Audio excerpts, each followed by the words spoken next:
ನಾನು ರಾಜೀನಾಮೆ ಕೊಟ್ಟಿಲ್ಲ ಎಂದ ನಾಗೇಂದ್ರ. ಇದು ಮತ್ತೊಂದು ಮಹತ್ತರ ಬೆಳವಣಿಗೆ. ಇದುವರೆಗೂ ಕೂಡ ರಾಜೀನಾಮೆಯನ್ನ ಕೊಟ್ಟಿದ್ದಾರೆ ಅಂತ ಮಾಹಿತಿ ಸಿಗ್ತಾ ಇತ್ತು. ಆದ್ರೆ ಇದೀಗ ನಾಗೇಂದ್ರ ಅವರು TV9ಗೆ ಸ್ಪಷ್ಟನೆಯನ್ನ ಕೊಟ್ಟಿದ್ದಾರೆ. ನಾನು ರಾಜೀನಾಮೆಯನ್ನ ಕೊಟ್ಟಿಲ್ಲ ಅಂತ TV9ಗೆ ಸಚಿವ ನಾಗೇಂದ್ರ ಅವರ ಸ್ಪಷ್ಟನೆ. ಕೆಲ ಕ್ಷಣಗಳ ಹಿಂದೆಯಷ್ಟೇ ನಾಗೇಂದ್ರ ಅವರು ರಾಜೀನಾಮೆ ಕೊಟ್ಟಿದ್ದಾರೆ ಅನ್ನೋ ವಿಚಾರವನ್ನ ಖುದ್ದು DCM DK ಶಿವಕುಮಾರ್ ಅವರು ಕೂಡ ಸ್ಪಷ್ಟಪಡಿಸಿದ್ರು. ಸ್ವಯಂ ಪ್ರೇರಿತರಾಗಿ ಬಂದು ನಾಗೇಂದ್ರ ಅವರು ರಾಜೀನಾಮೆಯನ್ನ ಕೊಟ್ಟಿದ್ದಾರೆ. ಪಕ್ಷಕ್ಕೆ ಮುಜುಗರ ಮಾಡೋದಕ್ಕೆ ಅವ್ರಿಗೂ ಕೂಡ ಇಷ್ಟ ಇಲ್ಲ. ಹಾಗಾಗಿ ಸಿಎಂ ಅವರನ್ನ ಭೇಟಿಯಾಗಿ ರಾಜೀನಾಮೆಯನ್ನ ಸಲ್ಲಿಸಿದ್ದಾರೆ ಅಂತ DCM DK ಶಿವಕುಮಾರ್ ಅವರು ಕೂಡ ಹೇಳಿದ್ರು. ಆದ್ರೆ ಇದೀಗ ಸಿಗ್ತಾ ಇರುವಂತಹ ಮಾಹಿತಿಯ ಪ್ರಕಾರ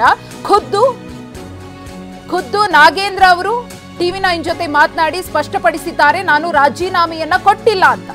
ಇದು ನಾಗೇಂದ್ರ ಅವರ ಸ್ಪಷ್ಟನೆ TV9ಗೆ. ಸಚಿವ ಬಿ ನಾಗೇಂದ್ರ ಅವರೇ ತಮ್ಮ ರಾಜೀನಾಮೆಯ ಬಗ್ಗೆ ಸ್ಪಷ್ಟನೆಯನ್ನ ಕೊಟ್ಟಿದ್ದಾರೆ. ನಾನು ಯಾವುದೇ ರೀತಿಯಾಗೂ ರಾಜೀನಾಮೆಯನ್ನ ಕೊಟ್ಟಿಲ್ಲ, ಆ ರೀತಿಯ ನಿರ್ಧಾರವನ್ನ ಮಾಡಿಲ್ಲ ಅಂತ ಕೂಡ TV9ಗೆ ಸಚಿವ ನಾಗೇಂದ್ರ ಅವರು ಸ್ಪಷ್ಟನೆಯನ್ನ ಪಡಿಸಿದ್ದಾರೆ. ಇದು ಮತ್ತೊಂದು ಬೆಳವಣಿಗೆ. ವಾಲ್ಮೀಕಿ ಅಭಿವೃದ್ಧಿ ನಿಗಮ ಹಗರಣಕ್ಕೆ ಸಂಬಂಧಪಟ್ಟಂತೆ ರಾಜೀನಾಮೆಯನ್ನ ರಾಜೀನಾಮೆ ಕೊಟ್ಟಿದ್ದಾರೆ ಅನ್ನೋ ಬೆಳವಣಿಗೆಗಳ ನಡುವೆ ಇದೀಗ TV9ಗೆ ಬಿ ನಾಗೇಂದ್ರ ಅವರು ಮತ್ತೊಂದು ವಿಚಾರವನ್ನ ಸ್ಪಷ್ಟಪಡಿಸಿರೋದು ಏನಪ್ಪಾ ಅಂದ್ರೆ, ನಾನು ರಾಜೀನಾಮೆಯನ್ನ ಕೊಟ್ಟಿಲ್ಲ ಅಂತ. ಇದ್ರ ಬಗ್ಗೆ ಮತ್ತಷ್ಟು ಮಾಹಿತಿಯನ್ನ ಕೊಡ್ತಾ ಹೋಗ್ತಾರೆ ನಮ್ಮ ಪ್ರತಿನಿಧಿ ಪ್ರಮೋದ್. TV9ಗೆ ಬಿ ನಾಗೇಂದ್ರ ಅವರು ಸ್ಪಷ್ಟಪಡಿಸಿದ್ದಾರೆ, ನಾನು ರಾಜೀನಾಮೆಯನ್ನ ಕೊಟ್ಟಿಲ್ಲ ಅಂತ. ಏನಿದು ಮಾಹಿತಿ?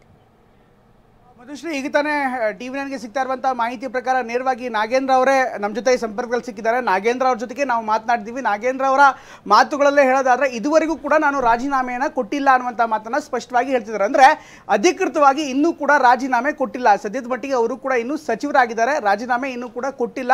ಮುಖ್ಯಮಂತ್ರಿಗಳ ನಿವಾಸಕ್ಕೆ ತೆರಳಿದ್ದು ನಿಜ. ಮುಖ್ಯಮಂತ್ರಿಗಳ ನಿವಾಸದಲ್ಲಿ ಬಹುಶಃ ಮುಖ್ಯಮಂತ್ರಿಗಳ ಲಭ್ಯತೆ ಅವರಿಗೆ ಸರಿಯಾಗಿ ಸೂಕ್ತವಾಗಿ ಸಿಗಲಿಲ್ಲ, ಅಥವಾ ಅವರು ಅಲಭ್ಯರಾಗಿರ್ಬೋದು, ಭೋಜನ ವಿರಾಮ ಸೇರಿದಂತೆ ಬೇರೆ ಬೇರೆ ಕಾರಣಕ್ಕೋಸ್ಕರ ಅವ್ರು ಸಿಗದೇ ಇರ್ಬೋದು. ಹೀಗಾಗಿ ಈಗ ಸಿಗ್ತಾ ಇರುವಂತಹ ಮಾಹಿತಿಯ ಪ್ರಕಾರ ನಾಗೇಂದ್ರ ಅವರು ರಾಜೀನಾಮೆ ಕೊಟ್ಟಿಲ್ಲ ಅನ್ನುವಂಥ ಮಾತುಗಳನ್ನ ಅವರೇ ನೇರವಾಗಿ ಹೇಳ್ತಿದ್ದಾರೆ. ಇದ್ರ ಜೊತೆಗೆ ನಾವು ಕೂಡ ಅವರನ್ನ ಕೇಳಿದ್ವಿ, ರಾಜೀನಾಮೆ ವಿಚಾರಕ್ಕೆ ಸಂಬಂಧಪಟ್ಟಂತೆ ನೀವು ರಾಜೀನಾಮೆ ಕೊಡ್ತಾ ಇದ್ದೀರಾ, ಏನಾಗ್ತಾ ಇದೆ, ಇದ್ರ ಬಗ್ಗೆ ಸಂಪೂರ್ಣವಾಗಿ ವಿವರವಾಗಿ ಮಾತನಾಡುವಂಥ ಪ್ರಯತ್ನವನ್ನ ಕೂಡ ಮಾಡಿದ್ವಿ. ಆ ಸಂದರ್ಭದಲ್ಲಿ 4:30ಕ್ಕೆ ಇವತ್ತು ಒಂದು ಪತ್ರಿಕಾಗೋಷ್ಠಿಯನ್ನು ಕರೆಯಲಾಗಿದೆ. ಅದರಲ್ಲೂ ಸಚಿವರ ಕೊಠಡಿ ಏನಿದೆ, ವಿಧಾನಸೌಧದ ಸಚಿವರ ಕೊಠಡಿಯಲ್ಲಿ ಒಂದು ವಿಶೇಷವಾದಂಥ ಪತ್ರಿಕಾಗೋಷ್ಠಿ ಕೂಡ ಇದೆ. ಆ ಪತ್ರಿಕಾಗೋಷ್ಠಿಯಲ್ಲಿ ನನ್ನ ಎಲ್ಲ ಮಾತುಗಳನ್ನ ಹೇಳ್ತಾ ಇದ್ದೀನಿ, ಎಲ್ಲ ಡೆವಲಪ್ಮೆಂಟ್ಗಳೇನಾಗಿದೆ, ಅದರ ನಿರ್ಧಾರಗಳಿರ್ಬೋದು, ಪ್ರತಿಯೊಂದನ್ನು ಕೂಡ ನಾವು ಪತ್ರಿಕಾಗೋಷ್ಠಿಯಲ್ಲಿ ಸ್ಪಷ್ಟವಾಗಿ ಹೇಳ್ತೀನಿ ಅನ್ನುವಂಥ ಮಾತನ್ನ ಹೇಳಿದ್ದಾರೆ. ಅದ್ರ ಜೊತೆಗೆ ಕೇಳಿದ್ವಿ, ಪತ್ರಿಕಾಗೋಷ್ಠಿಯಲ್ಲಿ ನೀವೇನಾದರೂ ರಾಜೀನಾಮೆಯನ್ನು ಘೋಷಣೆ ಮಾಡ್ತೀರಾ, ಪ್ರಕಟ ಮಾಡ್ತೀರಾ ಅನ್ನುವಂಥ ಪ್ರಶ್ನೆಯನ್ನು ಕೂಡ ನಾವು ಕೇಳಿದ್ವಿ. ಆ ಸಂದರ್ಭದಲ್ಲೂ ಕೂಡ ಅವ್ರು ಹೇಳಿದಂಥ ಮಾತೇನೆಂದರೆ, ಇದುವರೆಗೂ ನಾನು ರಾಜೀನಾಮೆ ಕೊಟ್ಟಿಲ್ಲ, ಸುದ್ದಿಗೋಷ್ಠಿಯಲ್ಲಿ ಎಲ್ಲವನ್ನೂ ಕೂಡ ಬಿಡಿಯಾಗಿ ಹೇಳ್ತೀನಿ ಅನ್ನುವಂಥ ಮಾತನ್ನು ಮತ್ತೆ ಸ್ಪಷ್ಟವಾಗಿ ಹೇಳಿದ್ದಾರೆ. ಅಲ್ಲಿಗೆ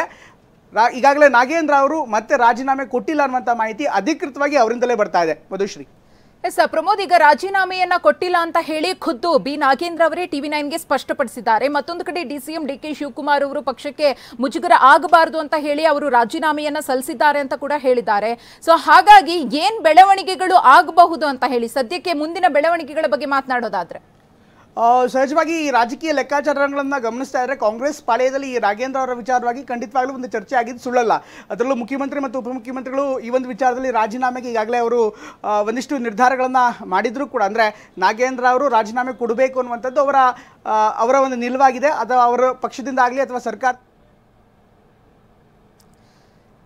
ಬಿ ನಾಗೇಂದ್ರ ಅವರು ಸ್ಪಷ್ಟನೆಯನ್ನ ಕೊಟ್ಟಿದ್ದಾರೆ. TV9 ನಾಗೇಂದ್ರ ಅವರ ರಾಜೀನಾಮೆ ವಿಚಾರಕ್ಕೆ ಸಂಬಂಧಪಟ್ಟಂತೆ ಸುದ್ದಿಗಳು ಬಂದಂತಹ ಸಂದರ್ಭದಲ್ಲಿ ಬಿ ನಾಗೇಂದ್ರ ಅವರನ್ನ ಸಂಪರ್ಕ ಮಾಡುತ್ತೆ. ಆಗ ಬಿ ನಾಗೇಂದ್ರ ಅವರೇ ಖುದ್ದು ನಾನು ಇದುವರೆಗೂ ಕೂಡ ರಾಜೀನಾಮೆಯನ್ನ ಕೊಟ್ಟಿಲ್ಲ, ವಿಧಾನಸೌಧದಲ್ಲಿ 4:30ಕ್ಕೆ ಒಂದು ಪ್ರೆಸ್ ಮೀಟ್ ಅನ್ನ ಮಾಡ್ತೀನಿ, ಪ್ರೆಸ್ ಮೀಟ್ ನಲ್ಲಿ ಇದುವರೆಗೂ ಕೂಡ ಆದಂತಹ ಎಲ್ಲಾ ಬೆಳವಣಿಗೆಗಳ ಬಗ್ಗೆ ನಾನು ಮಾಹಿತಿಯನ್ನ ಕೊಡ್ತೀನಿ ಅಂತ ಹೇಳಿ TV9 ಜೊತೆಗೆ ಮಾಹಿತಿಯನ್ನ ಹಂಚಿಕೊಂಡಿದ್ದಾರೆ ಬಿ ನಾಗೇಂದ್ರ ಅವರು.